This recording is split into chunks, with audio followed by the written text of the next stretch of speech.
Welcome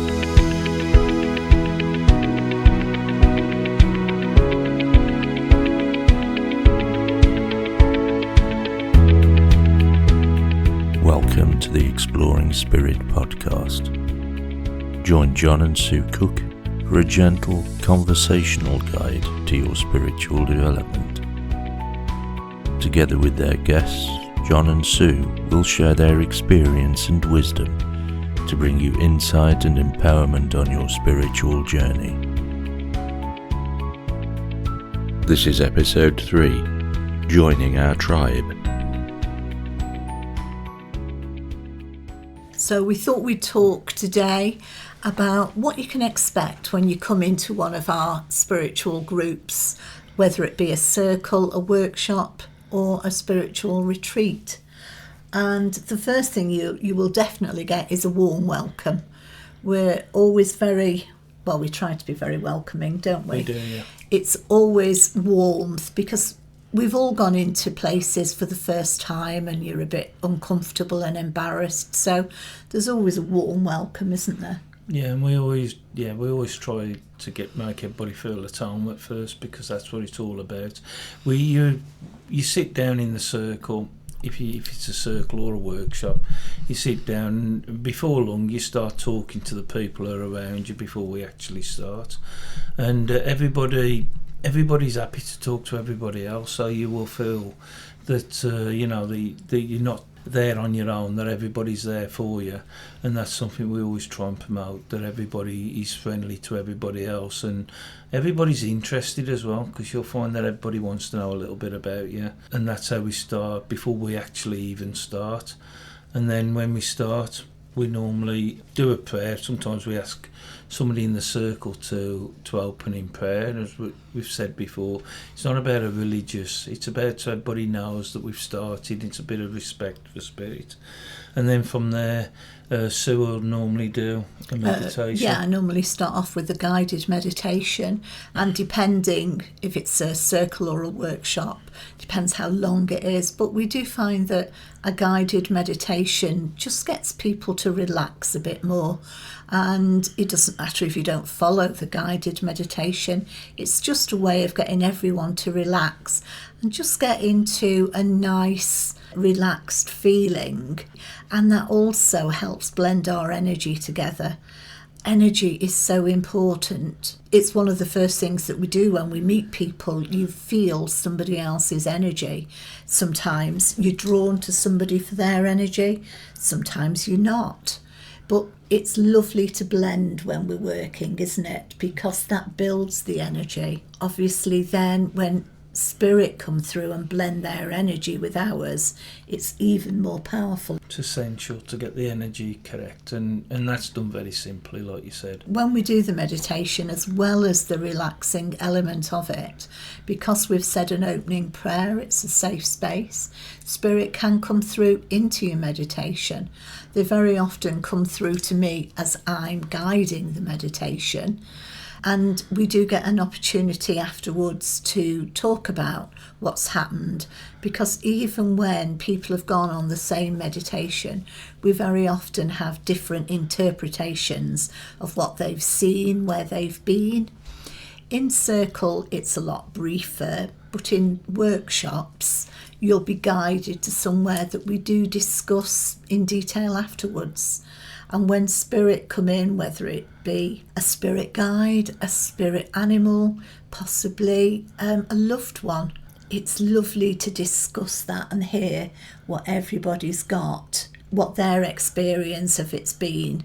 And it's all about sharing. It's about sharing those experiences that lead to a deeper knowledge, knowing that spirit are with us. Yeah, and sometimes it's about letting go as well, because you often do ones where people let go or they bring something new into the life, and it's sometimes you don't always know that you need to let go of a certain thing, but during the meditation so often people have got a clarity of mind of what it is they need to let go of and what it is that they would like to bring into the life. So sometimes it can work in, well, it often does work in that way, and it kind of gets us all in the right mood and starts us off in the right way, And the meditations often kind of set the scene for the rest of the evening, whether it's a workshop, a circle or a retreat. It gets us into the right frame of mind, because when we do the talk just after, we very rarely know what we're going to talk about, but it always seems to tie in with the meditation, or if it doesn't tie in with the meditation, it ties in with people's lives at that time. So often when we've done a talk, and it can be both of us or either one of us, it's often me, because you've done the meditation, that we do the talk, and people will say, oh, that resonated with me. And me personally, when I'm doing a talk, I don't know half the time what I'm talking about, because Spirit are just giving me the words to say. And it surprises me sometimes when people say, oh, that's exactly what I needed to hear, because there's something happened in my life this week, or I was thinking that way beforehand. And it's kind of, it's helped to bring things together. So there's also that aspect. It's all about healing as well. There's a lot of healing that's given in the circle. Even before we do anything spiritual, you'll feel the healing energy. And there's quite a lot of people who come to Circle who are actually healers of different types. We have different people who practice different spiritual types of healing, which is also interesting to talk about and hear about. And from there, then, if there's a lot of us, we'll split into groups. If it's a workshop, we'll probably have an exercise that we've set up beforehand that we will do, although that's always liable to change, because when we have organised things before, and I've sort of thought, oh yeah, we've got an idea, we'll do this and this, and then very often John's gone, no, we're not doing that now. Spirit have come through and they've told me that we're going to do this now. We did that at an Oldley Edge one, didn't we? We was going to Oldley Edge once, and we'd planned it all out what we was going to do in our mind, and halfway there I said to you, I've just been told we're not doing any of that. So all the planning we'd done, we virtually threw out the window. And I said, it's going to be an energy one. No, it was emotional. Emotion, that's it. See, I can't remember. Yeah. It was an emotional one, and when we got there... That was for a reason, wasn't it? And the one woman said to us, if I'd have known it was going to be an emotional workshop, I wouldn't have come, because I didn't feel I could do that. And she got so much from it, and she said, I'm really glad I have come, because if you'd have told me that beforehand, I wouldn't have done it. I'd have missed out, because it's what I needed, but it was something I was a bit worried about. And so everything happens for a reason, doesn't it? There is no coincidence when you're working spiritually. There is a reason behind everything. And we don't always know, but Spirit do. We say it all the time. We facilitate the space for people to get what they need. Not always what they want, but what they need. And our loved ones in Spirit know what we need. And it's their way of gently edging us towards what's best for our better good, isn't it? Yeah, and I've just remembered that I said Oldley Edge then, because we have done workshops throughout the country, different places, and we have been looking at maybe doing that a bit more often in the future. So if anybody would like us to come to where they live, or round by where they live, if I know there's enough people who would like to attend one, let us know, because it's possible that we'd be able to do that. I know we're doing one in Stafford soon. And Hereford. And we do want to start moving away from where we are and trying to get out to different people. Hopefully the podcast will be a way of putting our word out there. We used to travel quite a lot, but then life gets in the way and you go down a different path. But now it's the teaching that we're feeling more and more drawn to. Yeah, more so than anything. Bringing people together, facilitating that space, letting people share what they do. And John mentioned healing, and we do have a lot of different healers, and that healing energy is lovely, because that comes through with whatever anybody is doing. Nobody ever leaves Circle feeling more down than when they came in.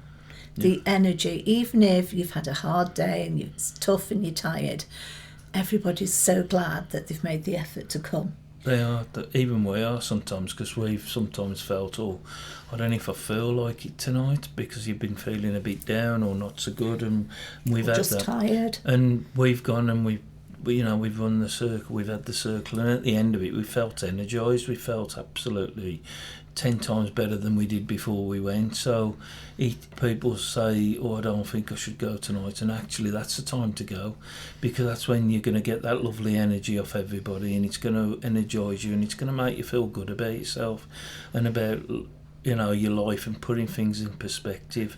And that's part of what it's all about as well, because we all get down times, we all get times when we're overwhelmed by life.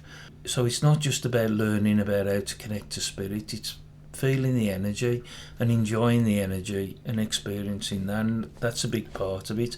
We do, by the way, teach people how to connect to spirit. We've kind of not really mentioned much about that, but we do actually do that as well, and that's what they're originally meant to do, the circles and what have you, but we've realised there's so much more to it. So if you do come to any of our workshops, circles, whatever, you will actually get taught how to link to spirit and how to communicate to other people about spirit. So you will get spirit communication, and other people will give you readings as well, so you get kind of readings as well.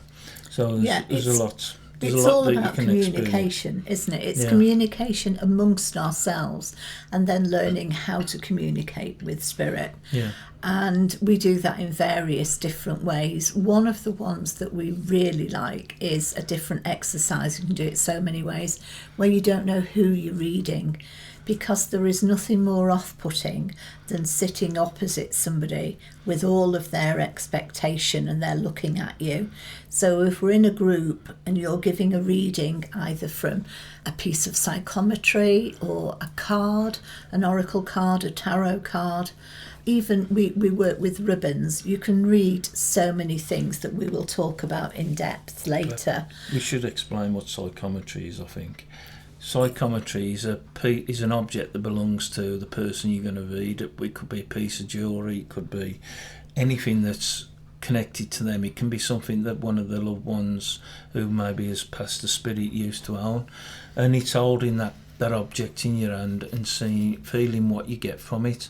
So that's what psychometry is. I think cards are quite self-explanatory, really. Tarot cards, angel cards, that kind of thing. Ribbons. We read.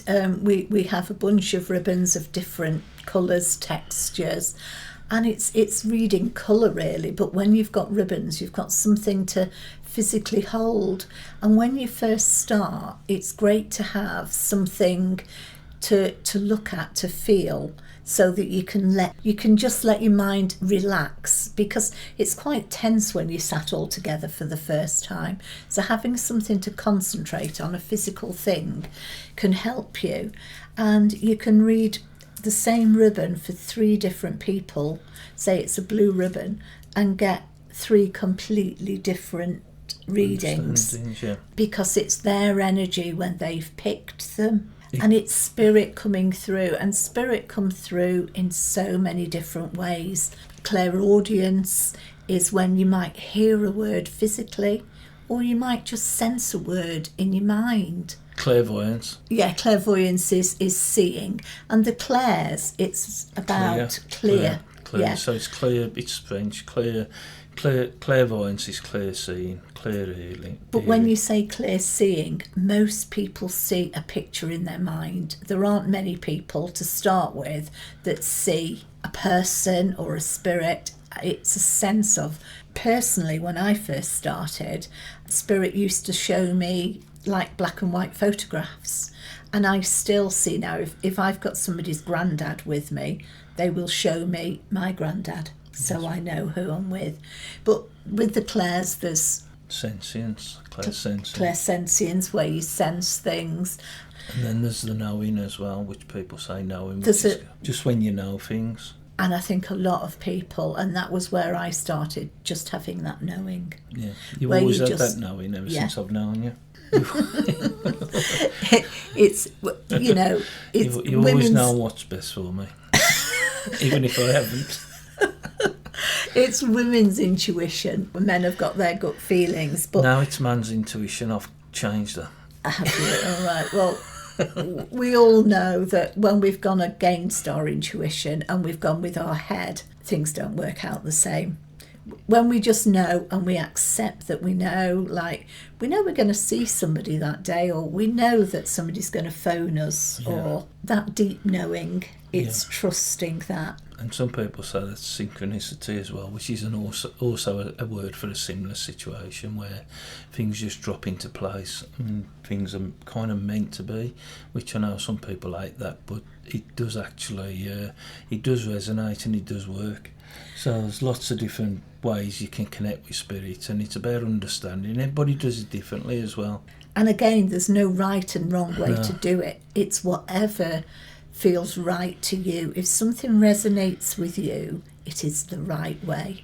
We don't tell you how to do it, but we just try and encourage and see how you're doing it. And John's very good at that when he's teaching, knowing what you're getting, what you're feeling, and helping you explain that. Spirit's very good at telling me what to say.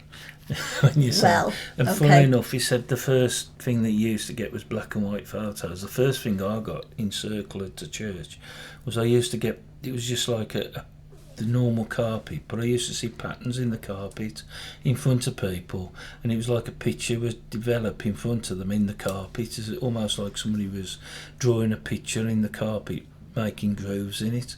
And I realised that was my first way, and I used to explain the picture to people and whoever it was in front of, and that's how I first started seeing clairvoyance. Seeing pictures is pareidolia, which is what you used to do. I used to see, what was interesting was I didn't know what the pictures were going to be, and so it wasn't just like I'm projecting something out my mind, in as much as like an imagination in your mind that you actually see there. It was an actual picture forming, and it wasn't until the picture had actually formed that I understood what it was, and then I would say to the person what I've seen, and they would be able to take that in a way that it would mean something to them, and if there was further information that would come after.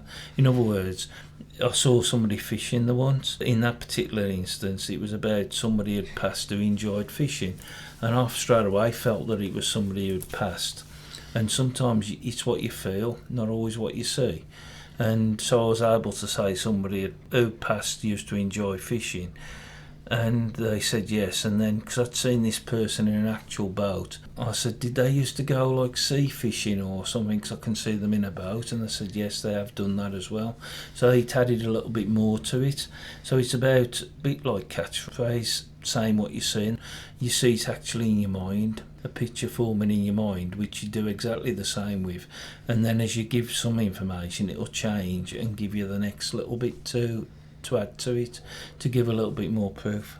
And then it changed, because it does change. You think you've got it sorted out, and then you end up doing it differently, because you need to learn different aspects of how to do it. Yeah, it's not only pictures that you can see. I can remember a while ago you were giving somebody a reading abroad, and it was when you used to put your readings onto CDs, and they rang you to say that they weren't aware of it during the reading, but they could hear children's voices all the way through. I remember that, and she knew who it was. Yeah, that's happened a couple of times. It's happened on an audio disc as well. When I did an audio, somebody could hear voices on there. I couldn't hear the voices at the time that we did the reading, but it just shows you that it is spirit, and it's not a particular medium. It's spirit coming through, working with spirit, with the medium, and also being able to interact in different ways. They're very clever.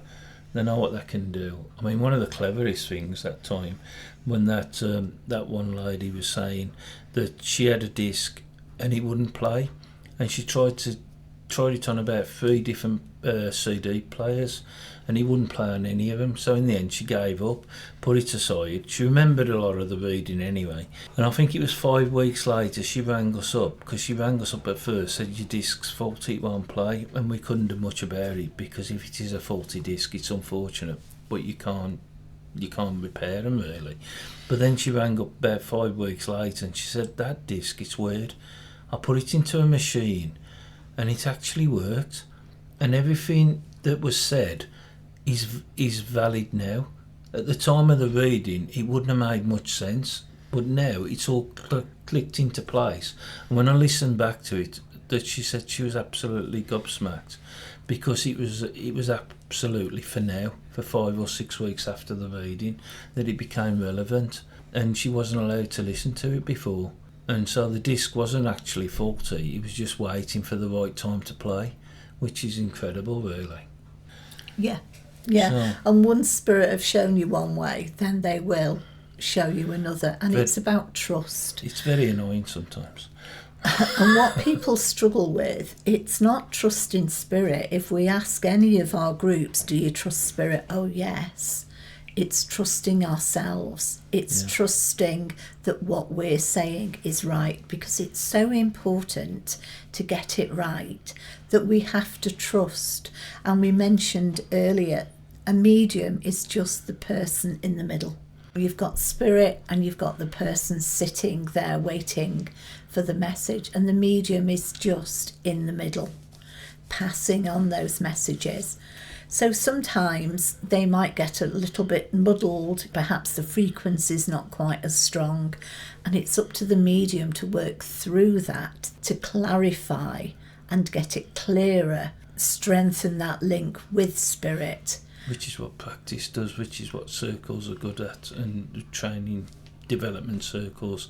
That's how you do get the practice in order to get the link stronger, and it's not that you get it wrong. Sometimes, like you say, you get it muddled and you have to kind of figure out what it is that's showing you. In as much as they know what they're saying, it's you figuring out what they're saying. But I think most working mediums still sit in a circle, and we've got working mediums sit in our circle, because you're always learning, and we learn from each other.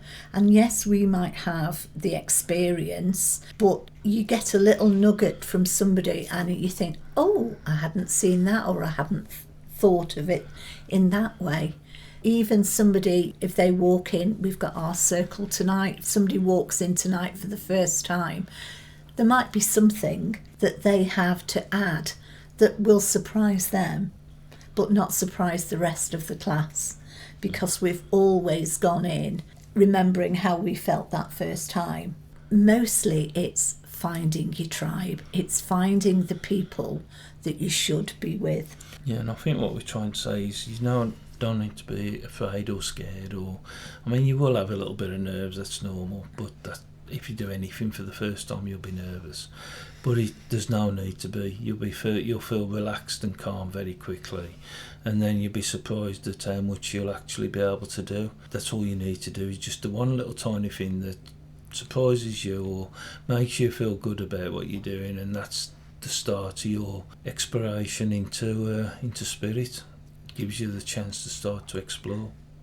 And we've noticed that we've used the word explore a lot, haven't we? Yeah. In the last couple of chats that we've had. And it is all about a journey of discovery within ourselves, within Spirit, and how that applies to the world that we're living in now, and how it can help.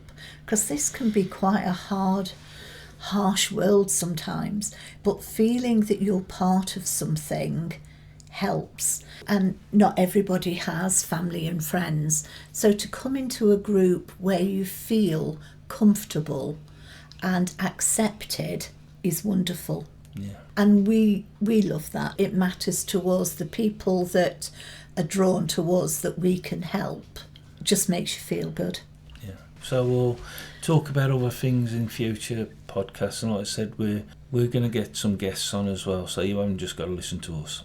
Okay. So sending love out again. Okay. Bye for now.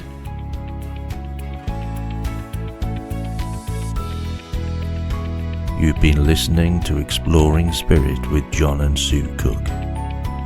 John and Sue are always happy to hear from old friends and new listeners alike. You can reach them via their website at johncookmedium.co.uk or on their Facebook page, John Cook Medium. We thank Vitaly Vakulenko for the rights to use his music via Pixabay.